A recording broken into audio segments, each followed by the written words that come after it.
In the fall of 2025, the headlines were dominated by one story: the spectacular collapse of the supposed biggest trade deal in American history.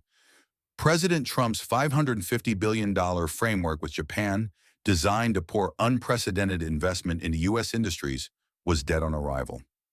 Wall Street panicked. The yen tumbled. Washington was stunned. Most news outlets focused solely on Tokyo. They analyzed the political maneuvering of Japan's new prime minister, Sanai Takaichi. They debated the fiscal crisis driving her defiance. They asked, has America lost Japan? But they were missing the real story. The $550 billion collapse wasn't the earthquake. It was just the first tremor. The real danger, the one unfolding right now with potentially catastrophic consequences for American jobs and global supply chains, is the contagion. While the world watched Tokyo, another high-stakes confrontation was quietly escalating in Seoul. A confrontation not over hypothetical billions, but over the very real future of the global technology landscape. Washington was employing a different kind of leverage against South Korea. Not direct tariffs this time, but something more insidious: stringent conditions embedded within its own landmark legislation, the U.S. CHIPS Act, a form of sophisticated economic coercion. And critically, when Japan pushed back against American pressure, South Korea took notice, and then it began its own pushback.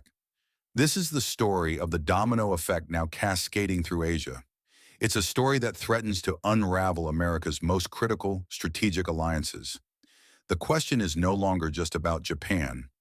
The urgent question now is America losing its key U.S. allies in Asia altogether? What happens when Japan and South Korea, two technological and manufacturing powerhouses, simultaneously reject Washington's script?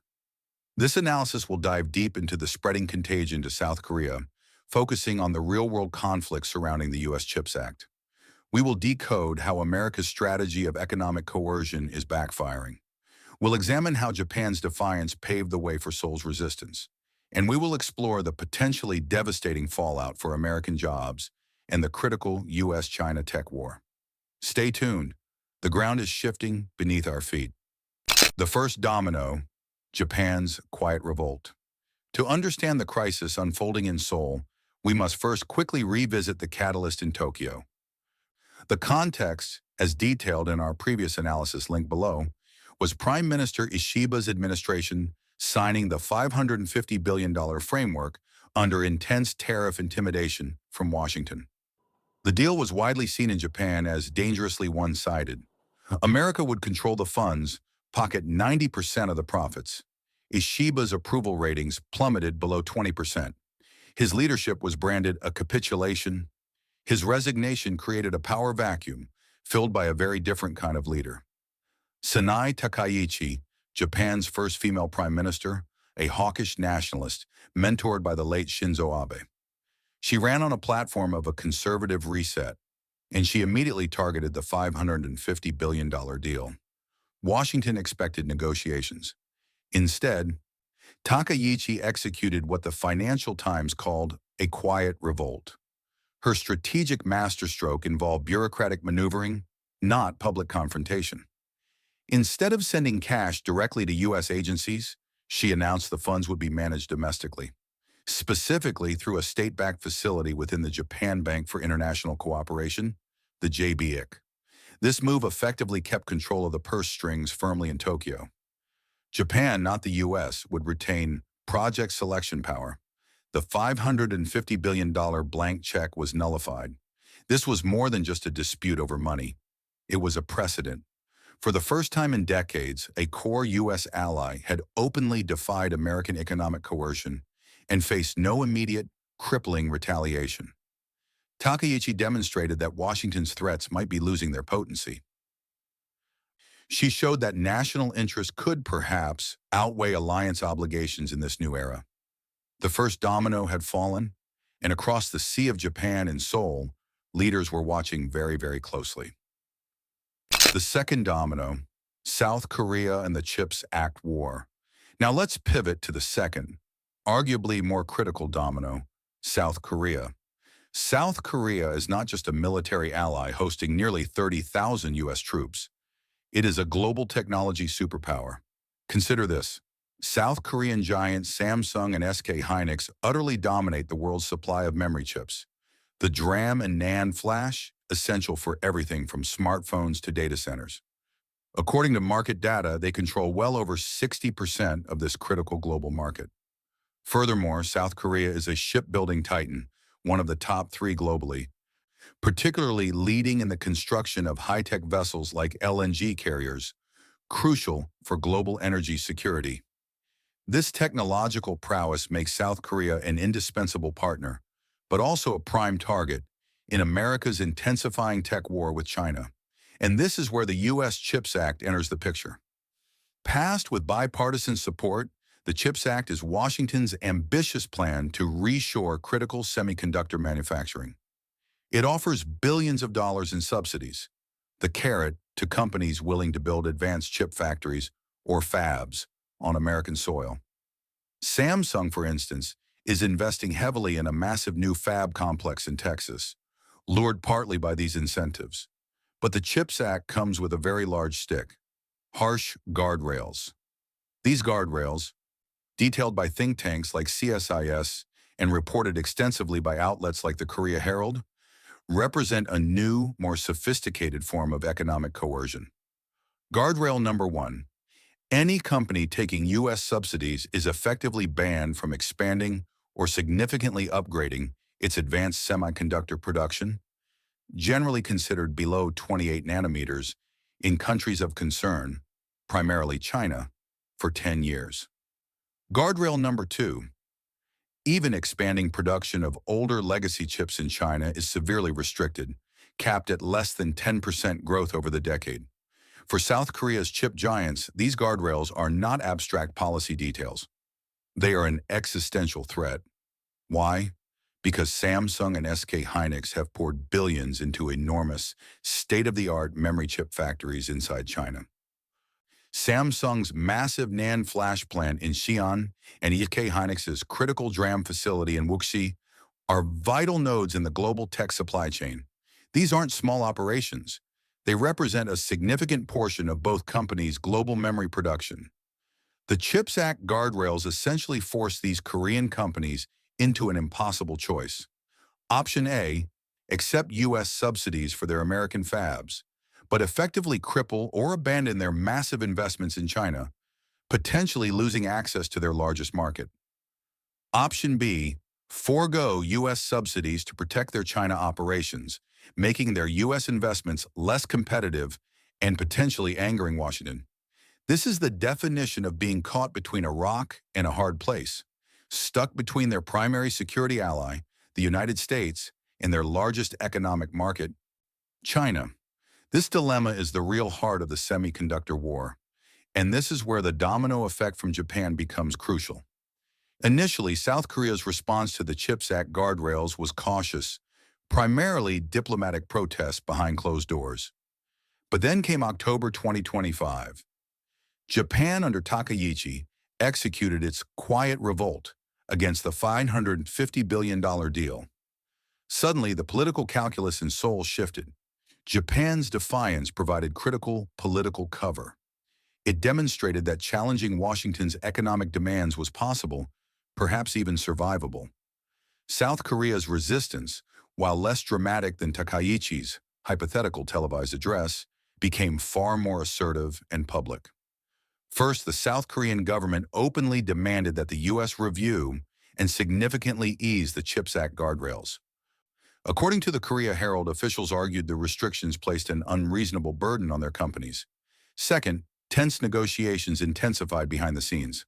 Seoul pushed hard for extensions to waivers that allowed Samsung and SK Hynix to continue bringing U.S. chip-making equipment into their Chinese fabs, essentially trying to buy time and maintain the status quo. Third, recent developments show Washington isn't backing down easily. As reported by The Diplomat just last month, September 2025, the U.S. revoked a special status known as Validated End-User Authorization for Samsung and SK Hynix China plants. This means they now face a much more cumbersome, case-by-case approval process for importing American technology, further squeezing their operations and amplifying Seoul's frustration. This isn't the flat-out rejection of the fictional $350 billion cash payment mentioned in the original scenario, Site 0509. This is the real-world resistance, a government actively lobbying, negotiating, and protesting against U.S. policy constraints it deems harmful to its core national economic interests. The narrative from the original video still holds true, perhaps even more powerfully in this real context. Asia was no longer following Washington's script. Site 0532. Japan's move, though fictional in its specifics, created the diplomatic space for South Korea's real pushback against the very real constraints of the CHIPS Act. The second domino is wobbling, threatening the foundation of America's tech strategy. The dual fallout, economic and strategic crisis at home. The combined resistance from Japan over the fictional deal and South Korea over the real CHIPS Act constraints creates a dual crisis for the United States. First, the economic fallout. The grand vision of reindustrializing America without spending taxpayer money, fueled by massive foreign investments, is fundamentally flawed if key partners refuse to comply fully. While the 550B from Japan was fictional, the CHIPS Act subsidies rely on attracting huge investments from companies like Samsung and potentially TSMC from Taiwan. If these companies hesitate, slow down, or scale back their U.S. plans due to the restrictive guardrails, the entire CHIPS Act initiative is jeopardized. The promise of hundreds of thousands of high-tech manufacturing jobs, like the 700,000 cited in the original script, becomes increasingly uncertain. Billions in promised contracts for shipyards in Alabama and Texas become question marks if allied capital doesn't flow as expected or is redirected. This leads directly to the second crisis, the strategic fallout. The very U.S. manufacturing lobby that championed protectionist measures in the CHIPS Act now faces a terrifying prospect. As one executive bluntly told the Financial Times in the original scenario, "We wanted investment, not a new Cold War with our best customer." This sentiment is amplified in the context of the CHIPS Act. By forcing allies like South Korea to choose between Washington and Beijing, the U.S. risks alienating the very partners it needs to build resilient supply chains outside of China. The strategy of economic coercion and tariff intimidation, whether real or threatened, is spectacularly backfiring. Instead of isolating China, it risks isolating America from its own friends. It forces allies who might otherwise prefer closer ties with the U.S. to hedge their bets, maintain ties with China out of economic necessity, or even, as we see with Japan and South Korea, find common cause in resisting American pressure. Washington's America First approach, intended to strengthen the nation, may ironically be weakening its global standing and undermining its long-term economic security by fracturing the very alliances it depends upon. The playbook of the past, leveraging economic power to dictate terms to U.S. allies in Asia, is failing. The dawn of a new Asian century? The collapse of the fictional $550 billion Japan deal wasn't the headline. It was the opening act, the real story, the one playing out now in the high-stakes world of semiconductor manufacturing, is the contagion of resistance spreading through America's Asian alliances. South Korea's pushback against the stringent guardrails of the U.S. CHIPS Act, emboldened by Japan's defiance, signals a profound shift. We are witnessing the potential unraveling of America's post-war model of economic leadership, built on the assumption that allies would always fall in line. The doctrine of economic coercion is hitting a wall of national interest and strategic calculation. Key U.S. allies in Asia are no longer automatically aligned. They are hedging, they are resisting, they are demanding a partnership, not dictation. This is more than just a trade dispute or a disagreement over tech policy. It is potentially the dawn of a new Asian century, one where Washington's word is no longer absolute law, and where regional powers confidently chart their own course between competing superpowers. The domino effect is real, and it may reshape the global balance of power for generations to come. This brings us to our critical question tonight. We are seeing a new Asian century emerge in real time. Do you believe this Asian rebellion is a bigger threat to U.S. dominance? Or is China's influence still the primary danger? Share your analysis in the comments below.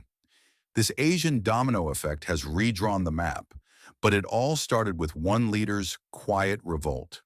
To understand the woman who lit the fuse, watch our next deep dive profile, Japan's Iron Lady, how Sanai Takaichi orchestrated the 550B breakup.